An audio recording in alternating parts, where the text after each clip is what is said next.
জয় গুরু, জয় শ্রী পরমাত্মা। আজ আমরা পবিত্র গণেশ গীতার তৃতীয় অধ্যায় জ্ঞান যোগ শ্রবণ করব। তাই আপনারা সকলেই সম্পূর্ণ শ্রদ্ধা ও ভক্তি সহকারে পবিত্র গণেশ গীতার তৃতীয় অধ্যায়ের সে অমৃত জ্ঞানকে শ্রবণ করুন আর নিজের এই অনন্ত দুর্লভ মনুষ্য জন্মকে সফল করুন। জয় গুরু, জয় শ্রী পরমাত্মা। গণেশ গীতার তৃতীয় অধ্যায়ের প্রথম শ্লোকে ভগবান শ্রী गणेश राजा बरेण्य के बोलছেন, हे राजन, पूर्व काल में सृष्टि उत्पन्न करने के समय 3 गुणों से युक्त 3 शरीर में रहने वाले उत्तम योग का निर्माण करके मैंने विष्णु से इसका वर्णन किया था। अर्थात श्री भगवान गणेश पूर्ण ब्रह्मेर अवस्थाয় স্থিত হয়ে রাজা বরেণ্যকে বলছেন, হে রাজন, পূর্বকালে আমি এই সৃষ্টি রচনা করার সময় 3 গুণের সাথে যুক্ত 3 শরীরে অবস্থান করতে থাকা, অর্থাৎ 3 গুণ রচনা করে এই 3 গুণের অধিষ্ঠাতা ত্রিদেবকে উৎপন্ন করে সেই পরম যোগ অর্থাৎ সেই পরম জ্ঞানের নির্মাণ করেছিলাম। আর সেই পরম জ্ঞান আমি ভগবান বিষ্ণুর কাছে বর্ণনা করেছিলাম। এর পরের শ্লোকে বলছেন, विष्णु ने यही योग सूर्य से कहा, सूर्य ने अपने पुत्र वैवस्वत मनु से कहा। इसके उपरांत परंपरा से प्राप्त हुए इस योग को महर्षिगण जानते रहे। अर्थात श्री भगवान बोलছেন, তাহার পর সেই পরম জ্ঞান ভগবান বিষ্ণু সূর্যদেবকে বলিয়াছিলেন। সূর্যদেব তাহার নিজ পুত্র বৈবস্বত মনুকে বলিয়াছিলেন। তাহার পর সেই জ্ঞান পরম্পরাগতভাবে ঋষি মুনিদের কাছে পৌঁছেছিল বা ঋষি মুনিরা জানতে পেরেছিলেন। এর পরের শ্লোকে বলছেন, हे राजन, कलियुग में यह बहुत काल बीत जाने से नष्ट हो गया तथा इसे श्रद्धा विश्वास के अयोग्य तथा निंदनीय समझा गया। अर्थात শ্রী ভগবান বলছেন, কলিযুগে অনেক সময় অতীত হয়ে যাওয়ার পর সেই জ্ঞান প্রায় নষ্টই হয়ে গিয়েছিল। সেই পরম জ্ঞানের প্রতি এই সংসারে মানুষের শ্রদ্ধা বিশ্বাস সম্পূর্ণরূপে নষ্ট হয়ে গিয়েছিল। মানুষেরা সেই পরম যোগের জ্ঞানকে অযোগ্য বা নিন্দনীয় মনে করছিলেন। তারপর 4 নম্বর শ্লোকে বলছেন, अब फिर तुमने मेरे मुख से इस पुरातन योग को सुना है। यह गुप्त से भी गुप्त, अत्यंत कल्याणकारक और संपूर्ण वेदों का सार है। अर्थात श्री भगवान गणेश जी बोलছেন, এখন তুমি পুনরায় সেই পরম জ্ঞান আমার মুখ থেকে শ্রবণ করলে। এই জ্ঞান গুপ্ত থেকেও পরম গুপ্ত জ্ঞান, অত্যন্ত কল্যাণকারক, সম্পূর্ণ বেদের সার স্বরূপ সেই পরম ব্রহ্ম জ্ঞান। এরপর রাজা বরেণ্য भगवान श्री गणेश के जिज्ञासा करছেন, हे गजानन, आप तो इस समय गर्भ से उत्पन्न हुए हैं, फिर आपने विष्णु से यह उत्तम योग किस प्रकार से वर्णन किया। तखन श्री गणेश जी बोलছেন, हे राजन, मेरे और तुम्हारे अनेक जन्म बीत चुके हैं। मैं उन सबको जानता हूँ, परंतु तुम नहीं जानते। अर्थात भगवान गणेश राजा बरेण्य को बोलছেন, হে রাজন, আমার আর তোমার অনেক জন্ম পেরিয়ে গিয়েছে, কিন্তু তুমি সেই সকল জানো না, কিন্তু আমি সেই সকল জন্মের কথা জানি। এরপর 7 নম্বর শ্লোকে বলছেন, हे महाबाहो, मुझसे ही विष्णु आदि देवता उत्पन्न हुए हैं और जुग जुग में प्रलय के समय मुझ में ही लय हो जाते हैं। अर्थात भगवान श्री गणेश राजा बरेण्यকে उद्देश्य করে আমাদের সকলকে বলছেন, আমার থেকে ভগবান বিষ্ণু, ভগবান শিব, ভগবান ব্রহ্মা আদি সকল দেবদেবীর উৎপন্ন হয় আর যুগ যুগে প্রলয়ের সময় তারা সকলেই আমাতেই লয় প্রাপ্ত হয়। এরপর 8 নম্বর শ্লোকে বলছেন, मैं ही श्रेष्ठ ब्रह्मा हूँ, मैं ही महारुद्र हूँ, मैं ही स्थावर जंगम रूप সম্পূর্ণ জগৎ हूँ। অর্থাৎ শ্রী ভগবান বলছেন, আমি শ্রেষ্ঠ ব্রহ্মা, আমি সংহারকর্তা সেই মহারুদ্র, আমি এই স্থাবর জঙ্গম সম্পূর্ণ জগৎ সংসার। এরপর 9 নম্বর শ্লোকে বলছেন, मैं अजन्मा अविनाशी तथा सभी जीवों का आत्मा अनादि ईश्वर हूँ और त्रिगुणात्मक माया से स्थित होकर मैं ही अनेक अवतार धारण करता हूँ। অর্থাৎ শ্রী ভগবান বলছেন, আমি অজন্মা অবিনাশী তথা আমি সকল জীবের আত্মস্বরূপ।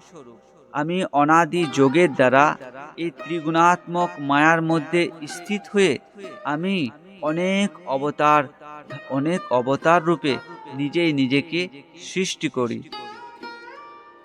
এরপর 11 নম্বর শ্লোকে বলছেন, मैं अधर्म के समूह को नष्ट कर धर्म का स्थापना करता हूँ और अनेक प्रकार की लीला कर आनंद से दुष्ट तथा दैत्य का वध करता हूँ। অর্থাৎ শ্রী ভগবান বলছেন, আমি সকল প্রকারের অধর্মের নাশ করে ধর্মের স্থাপনা করি আর অনেক প্রকারের লীলা করে আনন্দের সাথে দুষ্ট দৈত্য অসুরদের বধ করি। এরপর 12 আর 13 নম্বর শ্লোকে বলছেন, अनेक रूप धारण कर मैं वर्ण आश्रम मुनि और साधुओं का पालन करता हूँ। इस प्रकार से जो युग युग में मेरी दिव्य विभूतियों को, मेरे कर्म वीर्य और रूप को जानता है तथा अहंकार और ममता बुद्धि का त्याग कर देता है, वह मुक्त हो जाता है। অর্থাৎ শ্রী ভগবান বলছেন, অনেক রূপ ধারণ করে আমি বর্ণ আশ্রম মুনি ও সাধু সন্ন্যাসীদের পালন করি। এই প্রকারে যেই ব্যক্তিরা আমি যুগে যুগে যেরকমভাবে অবতীর্ণ হয়, আমার সেই সকল অবতারের কথা ভালোভাবে জানেন, সেই সকল ব্যক্তিরা সকল প্রকারের অহংকার আর মমতা বুদ্ধিমত্তার সকল বিকারকে ত্যাগ করে আমার শরণাগত হয়ে মুক্তি লাভ করেন। এরপর 14 নম্বর শ্লোকে বলছেন, इच्छा रहित निर्भय क्रोधहीन मुझ में ही आश्रित मेरी ही उपासना करने वाले विज्ञान और तपस्या से शुद्ध होकर अनेक प्राणी मुझको प्राप्त हो गए हैं। অর্থাৎ শ্রী ভগবান বলছেন, যে সকল ব্যক্তিরা ইচ্ছা রহিত নির্ভয় ক্রোধহীন আমারই শরণাপন্ন হয়ে আমারই উপাসনা করেন, সেই সকল ব্যক্তিরা বিজ্ঞান আর তপস্যার দ্বারা শুদ্ধ হয়ে আমাকে লাভ করিয়াছেন। এরপর 15 নম্বর শ্লোকে বলছেন, श्रेष्ठ जन जिस भाव से मेरा सेवन करते हैं मैं अविनश्वर उनको वैसा फल निश्चय ही देता हूँ। অর্থাৎ শ্রেষ্ঠ ব্যক্তিরা তাহাদের অন্তরে যেই ভাব নিয়ে আমার যেই স্বরূপের উপাসনা করেন, আমি সেই সকল ব্যক্তিদেরকে সেই রূপে দর্শন দিই আর তাহাদের শুভ ফল প্রদান করি। এরপর 18 নম্বর শ্লোকে বলছেন, हे पापहारी मृत्यु लोक में मैंने चारों वर्णों को सत्व रज तमो इन गुणों से और कर्मों के अंश से उत्पन्न किया है। অর্থাৎ শ্রী ভগবান বলছেন, হে পাপহারি, এই মৃত্যু লোকে অর্থাৎ এই পৃথিবীতে সত্য রজ তম এই 3 গুণ আর কর্মের বিভাগ অনুসারে আমি 4 বর্ণের সৃষ্টি করেছি বা রচনা করেছি। এরপর 20 নম্বর শ্লোকে বলছেন, जो मुझे इच्छा रहित जानता है उसको कर्म बंधन नहीं होता, ऐसा जानकर पूर्व में मुमुक्ष जन कर्म करते थे। অর্থাৎ শ্রী ভগবান বলছেন, যে ব্যক্তিরা স্বয়ংকে ইচ্ছা রহিত জানেন সেই ব্যক্তিরা কোনো প্রকার কর্মবন্ধনে আবদ্ধ হয় না। পূর্বকালে মুমুক্ষ ব্যক্তিরাও এরকম ভাবেই কর্ম করতেন। এরপর 21 নম্বর শ্লোকে বলছেন, वासना जो कि संसार का मूल और दृढ़ कारण है और वही अज्ञान का बंधन है, इसे जानकर प्राणी सबसे मुक्त हो जाता है। অর্থাৎ শ্রী ভগবান বলছেন, এই যে বাসনা, সেই বাসনাই এই সংসার বন্ধনের মূল কারণ। জ্ঞানী ব্যক্তিরা এই বাসনাকে জেনে সকল প্রকার বিকারকে ত্যাগ করে সকল প্রকার সংসার বন্ধন থেকে মুক্ত হয়ে যায়।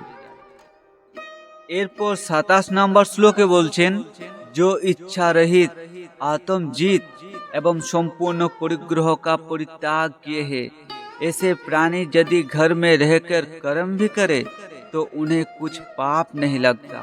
অর্থাৎ শ্রী ভগবান বলছেন, যে ব্যক্তি তাহার অন্তরে সকল প্রকার ইচ্ছাকে ত্যাগ করিয়া দিয়েছেন, যে ব্যক্তি আত্মজিৎ অর্থাৎ স্বরূপ সিদ্ধ ব্যক্তি, নিজ আত্ম স্বরূপের অনুভব বা উপলব্ধি করিয়াছেন, এবং সেই ব্যক্তি যদি সম্পূর্ণরূপে বাহ্য আড়ম্বর অর্থাৎ যাগ যজ্ঞ পূজা পাঠ আদি সকল পরিগ্রহকে পরিত্যাগ করেন, সেই ব্যক্তি যদি ঘরে থেকে নিজের কর্তব্য কর্মকে সম্পাদন করেন, তাহলে সেই ব্যক্তির কোনো প্রকার পাপ লাগে না, কেননা সেই ব্যক্তি স্বরূপ সিদ্ধ ব্যক্তি, আত্মতৃপ্ত আত্মসন্তুষ্ট আত্মজিৎ ব্যক্তি।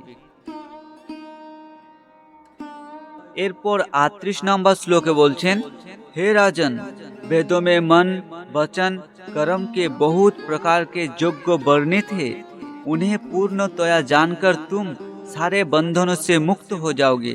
অর্থাৎ শ্রী ভগবান বলছেন, হে প্রিয় রাজা, বেদে মন বচন কর্মের অনেক প্রকারের যজ্ঞের বর্ণনা করা হয়েছে, তুমি সেইগুলিকে সম্পূর্ণরূপে জেনে সকল প্রকার বন্ধন থেকে মুক্ত হয়ে যাবে।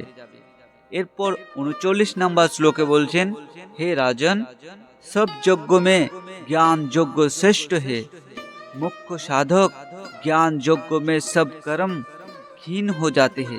অর্থাৎ শ্রী ভগবান বলছেন, হে প্রিয় রাজা, এই জগৎ সংসারে যত প্রকারের যাগ যজ্ঞ আছে, তাহার মধ্যে জ্ঞান যজ্ঞই সর্বশ্রেষ্ঠ ও সর্বোত্তম।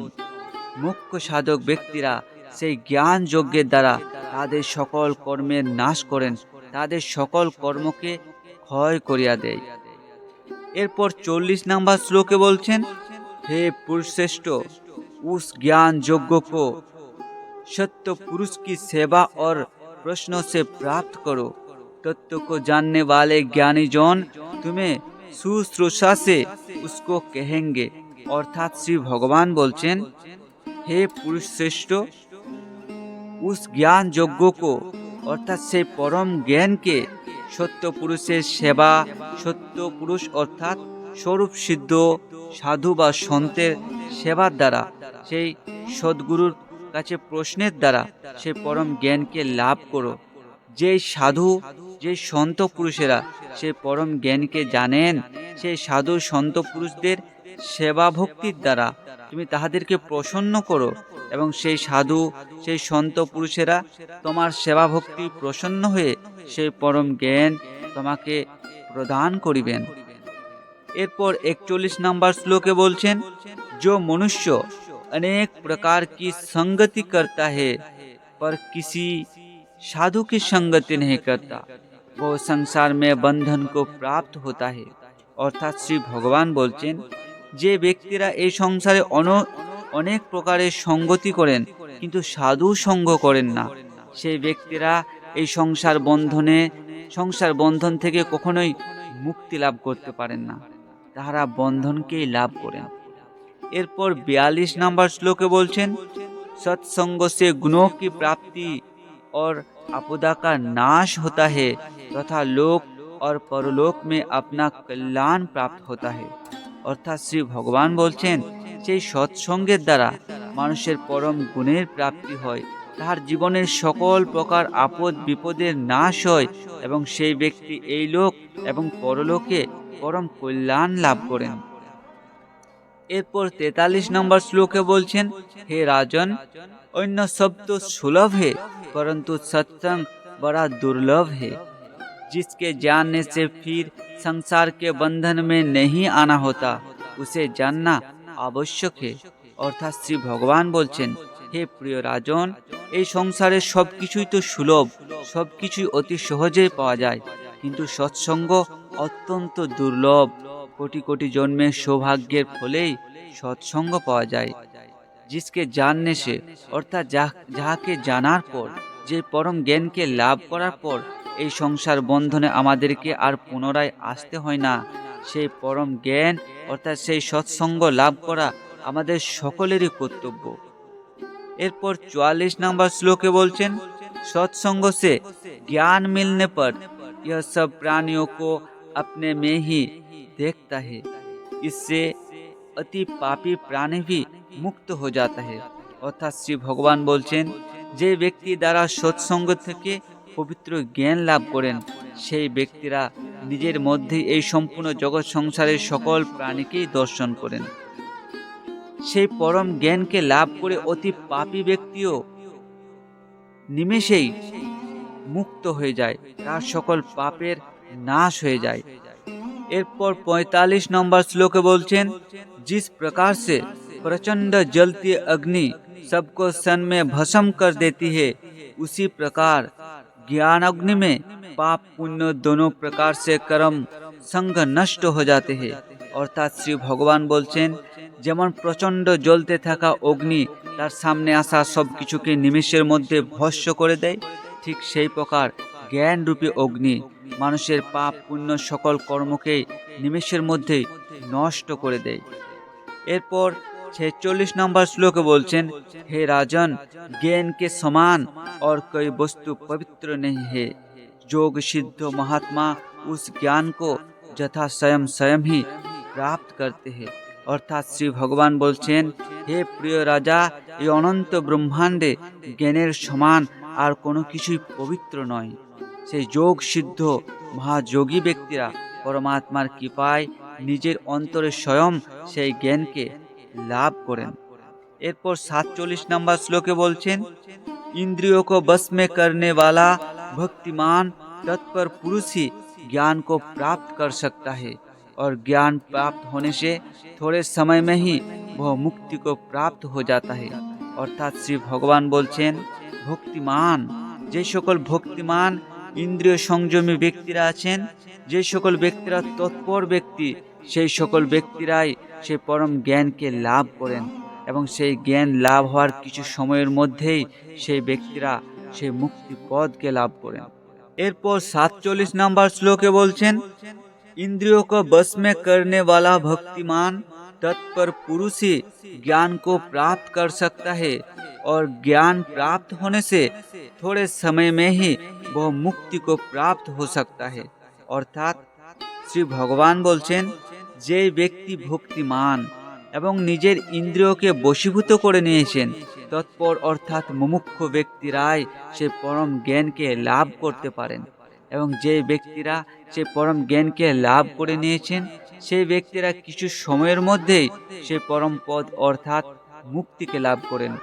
এরপর 48 নম্বর শ্লোকে বলছেন, जो भक्तिहीन शुद्धारहित और सर्वत्र संदिग्ध चित्त वाला है, उसे कल्याण की प्राप्ति नहीं होती, ना ज्ञान होता है तथा उसका इहलोक और परलोक नष्ट हो जाता है।